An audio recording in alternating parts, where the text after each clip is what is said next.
Bir marta payg'ambarimiz shunday deganlar: Allohning shunday bir ismi bor. Kim bu ismni duosida ishlatsa, duosi ijobat bo'lmay qolmaydi.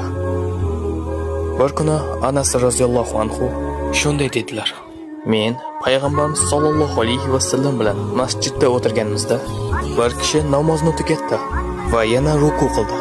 Keyin esa sajda qildi. U sajda qilib bo'lgach shunday dedilar: اللهم إني أسألك بأني أشهد أنك أنت الله لا إله إلا أنت الأحد الصمد الذي لم يلد ولم يولد ولم يكن له كفوا أحد. Va u Allohdan so'rashni davom etdi. Payg'ambarimiz o'girildi va u kishiga shunday dedilar: Sen Allohdan uning eng buyuk ismi bilan so'rading. Agarda kimdir Allohdan shu ism bilan iltijo qilsa, Alloh unga javob beradi. Agar kimdir shu ism bilan nimadir so'rasa, Alloh beradi. Alloh buni ikki xil yo'l bilan qiladi. Alloh javob beradi yoki